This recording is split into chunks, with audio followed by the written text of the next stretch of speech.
이 시간 함께 보실 하나님의 말씀은 마가복음 8장 34절 말씀입니다. 마가복음 8장 34절의 말씀입니다. 우리 한 절의 말씀 다 찾으셨으면 합독하도록 하겠습니다. 무리와 제자들을 불러 이르시되 누구든지 나를 따라오려거든 자기를 부인하고 자기 십자가를 지고 나를 따를 것이니라. 아멘. 오늘 본문 말씀에서 묵상할 수 있는 단어들은 여러 가지가 있는 것 같습니다. 무리, 제자, 불러, 이르시되, 따라오려거든 부인하고 십자가를 지고 따를 것이니라. 여러 많은 단어들을 가지고 여러분들 개인적으로 또 묵상할 수 있다라고 생각되어집니다. 그 중에서 저는 두 가지의 단어로 여러분들과 함께 나누어 보려고 합니다. 먼저는 예수님께서 여러 많은 사람들을 불러 모으셨습니다. 그냥 소리쳐 그들에게 이야기하실 수도 있었지만 그냥 소리쳐 그들에게 이야기하신 것이 아니라 불러서 한자리로 모으셨던 것입니다. 한자리로 사람들을 불러 모으는 경우는 그들에게 뭔가 특별한 이야기를 하려고 하는 것이기 때문입니다. 어제도 저희 교회 주일 이후에 여러 많은 모임들이 있었습니다. 그렇게 모이는 이유는 그들에게만 특별하게 무언가 전달할 사항이나 이야기할 것이 있기 때문입니다. 즉 예수님께서 제자들을 불러 모은 것은 단순히 그냥 일반적인 이야기를 하시기 위함이 아니라 특별하게 그들에게 무엇인가 이야기할 것이 있었기 때문입니다. 바꿔 말하면 무엇인가 중요한 이야기를 하기 위해 그들을 불러 모으신 것입니다. 크게 두 가지를 말씀하고 계신데요. 이 바로 직전의 내용을 보면 예수님께서 자신의 죽음에 대해 잠깐 언급하는 내용이 나옵니다. 그랬더니 제자들은 그것을 믿지 않으려 하고 오히려 그렇게 해서는 안 된다라는 이야기들을 하고 있는데요. 그런 모습을 보면서 예수님께서 하시는 말씀입니다. 정말로 나를 따라오려거든 너희들은 이러한 삶을 살아야 한다. 먼저는 자기 자신을 부인하라고 말씀하고 있습니다. 부인은 인정하지 않는 것입니다. 나를 인정하지 말라는 것입니다. 과연 이것이 무엇일까? 그러면 나를 아예 없애버리고 나는 없어야 하는 것인가? 그러한 뜻이 아니죠. 여러분이 잘 알고 계신 것처럼 나 자신을 내려놓는 것입니다. 내 생각을 내려놓고 내가 가진 것을 내려놓고 내 마음을 내려놓는 바로 이와 같은 모습입니다. 단순히 그냥 내려놓는 것이 아니라 이 내려놓음을 통해서 누구를 채워야 하죠? 그 빈 공간에 하나님의 것으로 하나님으로 채워야 한다는 것입니다. 좀 쉽게 예를 들면 성경의 복음서에 보면 여러 많은 이야기들을 예수님께서 하고 계신데요. 그 중에서 사랑에 대한 이야기들을 종종 하고 있습니다. 특히나 산상수훈에 가면 즉 마태복음 5장에서 7장에 있는 내용들을 보면 대부분 이러한 내용들의 이야기를 하고 있는데요. 그 중에 원수를 사랑하라는 말이 있습니다.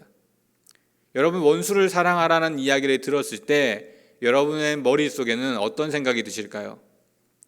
어떻게 원수를 사랑할 수가 있을까? 내가 원수를 사랑한다면 다 할 수 있을 것 같다. 이 사람만 내가 사랑할 수 있으면 내가 다른 건 다 할 수 있을 것 같다. 그건 불가능하다. 이런 여러 가지 생각을 하시지 않겠습니까? 그런데 그렇게 생각을 하는 기준이 지금 누구에게 있냐는 것입니다. 정말로 그 이야기를 듣는 순간 하나님의 말씀이라 생각하고 그 말씀을 따르려고 생각하는 기준인지 아니면 그동안 내가 해온 여러 많은 경험이나 또 내가 가지고 있는 지식에 대한 그러한 기준인지 우리는 생각해 보아야 한다는 것입니다. 내려놓는다는 것은 내 기준, 내 지식, 내 경험이 아니라 하나님의 말씀이기 때문에 그 말씀을 따르려고 하는 마음입니다. 이유가 없는 거예요. 이렇게 이유를 대고 저렇게 이유를 대면 사실 하나님이 우리에게 말씀하신 많은 말씀들 중에 지킬 수 있는 것들은 그닥 많지 않습니다. 왜냐하면 우리에게 지키라고 하신 말씀 자체가 어렵고 힘들기 때문입니다. 특히나 지금 우리의 삶 속에서 우리의 삶을 유지한 채, 즉 세상에서 돈도 벌어야 하고요, 사람들도 만나야 하고 내 개인적인 시간도 보내야 합니다.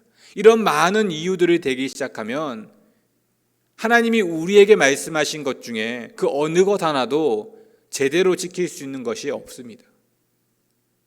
그런데 우리는 가만히 생각해 보면 하나님의 말씀을 듣고도 내 기준으로 해석하고 내 기준으로 생각하고 내 기준으로 이야기하는 경우들이 많다는 것입니다. 예수님께서 제자들에게 나를 따라오려거든 하고 말씀하신 것의 첫 번째는 나를 부인하는 것입니다. 내 기준으로 생각하는 것이 아니라 하나님의 말씀을 있는 그대로 받아들이고 행동할 수 있는 마음이었습니다. 이것은 예수님께서만 말씀하시는 것이 아닙니다. 하나님께서도 끊임없이 이스라엘 백성들에게 말씀하고 계셨던 내용입니다. 그래서 출애굽한 이스라엘 백성들에게 하나님께서는 말도 안 되는 율법을 주십니다. 그런데 나중에 보면 그 이스라엘 백성들이 정말로 하나님의 말씀이면 생각하지 않고 그대로 따르는 사건이 우리에게 보여집니다. 그것이 여러분이 잘 알고 있는 여리고성의 전쟁입니다. 전쟁인데도 불구하고 하나님께서는 여리고성을 하루에 한 번 6일 동안 돌고 마지막 7일째는 7번 돌고 나서 소리치면 너희가 여리고성을 무너뜨릴 수 있다라고 말씀하셨습니다. 여러분 생각해 보십시오. 아무리 어린 아이라도 이 이야기를 들었을 때 황당하고 어이없어해야 하는 게 정상입니다. 그렇지 않을까요? 전쟁입니다. 창과 칼로 서로를 죽여야 하는 전쟁이요. 그런데 그런 전쟁을 단순히 동네 한 바퀴 돌듯 그렇게 주위를 돌고 소리쳤을 뿐인데 이길 수 있다라는 말을 들었을 때 여러 많은 이유들이 떠올라야 합니다. 그런데 이스라엘 백성들은 그 이야기를 그대로 행동합니다. 물론 그 안에는 불만을 품고 있는 이들도 있었을 것입니다. 이유를 대고 있는 사람들도 있었을 거예요. 하지만 그들이 묵묵히 그것을 내려놓고 돌았을 때 여리고성이 실제로 무너지는 놀라운 경험을 하게 됩니다. 나를 부인한다는 것은 바로 이러한 것입니다. 하나님의 말씀이라면 따르는 것.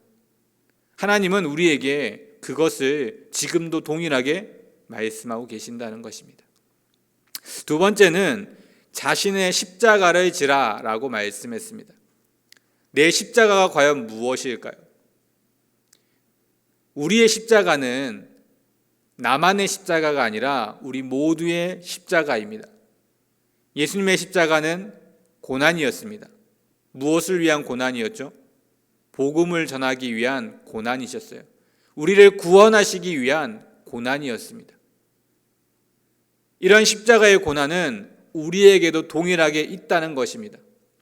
복음을 전할 때에 평탄하게 평안하게 아무 일 없이 전할 수 있으면 참 좋겠지만 복음을 전하는 일이 그렇게 쉽지만은 않다는 것입니다.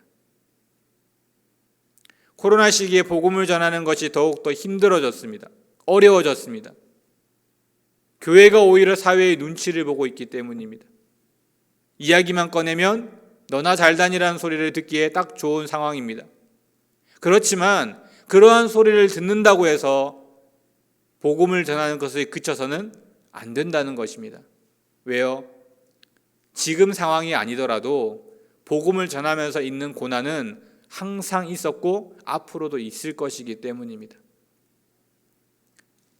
사도 바울이 복음을 전하던 시기는 더 힘들고 더 어려운 상황이었습니다. 우리는 욕만 먹으면 되지만 사도 바울은 목숨을 내어 놓아야 할 그와 같은 모습이었습니다. 그럼에도 불구하고 사도 바울은 복음을 전하는 일을 그친 적이 없습니다. 그렇게 복음을 전하고도 복음을 더 전하지 못해서 안타까워하는 모습을 우리는 볼 수 있습니다. 고난받을 것이 두려워 복음을 제대로 전하지 못한다면 우리는 지금 예수님을 제대로 따르지 못하고 있는 것입니다. 상황이 좋아지고 교회가 점점 커지고 교회의 평판이 좋아져도 복음을 전하는 일에는 반드시 고난이 따르게 되어져 있습니다. 그것을 감당할 마음을 먹어야 한다는 것입니다. 즉, 예수님을 따르는 일, 우리가 하나님을 따르는 일은 나를 부인하고 하나님 말씀대로 살아가는 삶, 십자가의 고난을 생각하듯 복음을 전하는 일이 쉽지 않지만 그것을 감당하고자 하는 마음으로 나아갈 때 온전하게 우리는 하나님을 따를 수 있다는 것입니다. 그것이 바로 우리의 삶인 것입니다. 이러한 두 가지의 내용을 가지고 제가 격언을 만들어 봤는데요. 격언은 진정으로 따르는 것은 나를 비우는 것이다. 내가 비워지지 않으면 온전히 따를 수 없다는 생각을 하게 됩니다. 내가 진정으로 예수님을, 하나님을 따르고 있는지 확인해 보려면 내가 정말 나를 비우고 있는지를 확인해 보면 될 것입니다. 오늘 하루의 삶 가운데에서도 정말 내가 하나님을 따르는 하나님의 자녀라면, 하나님의 백성이라면 나를 내려놓고 또 그 가운데 내가 복음을 전하고자 하는 다짐 속에 하루하루 살아가는 귀한 은혜가 모든 성도님들에게 있기를 주님의 이름으로 축원드립니다. 기도하겠습니다. 하나님 감사합니다. 하나님의 은혜 가운데 나아갑니다. 하나님, 우리들 한 사람 한 사람을 기억하여 주시고 하나님을 따르려고 하는 귀한 마음, 굳건히 그 마음을 지킬 수 있도록 은혜를 더하여 주시옵소서. 나를 비우고 하나님의 복음을 전할 때에 힘들고 어려운 순간이 찾아올지라도 마땅히 감당하고자 하는 그 다짐을 가지고 하루하루 살아갈 때 하나님 우리에게 부어주시는 더 놀라운 은혜를 경험하게 하시고 또 그 은혜에 힘입어서 날마다 하나님을 따를 수 있는 귀한 사람들 되어질 수 있도록 은혜를 더하여 주시옵소서. 모든 말씀 예수 그리스도의 이름으로 간절히 기도드립니다. 아멘.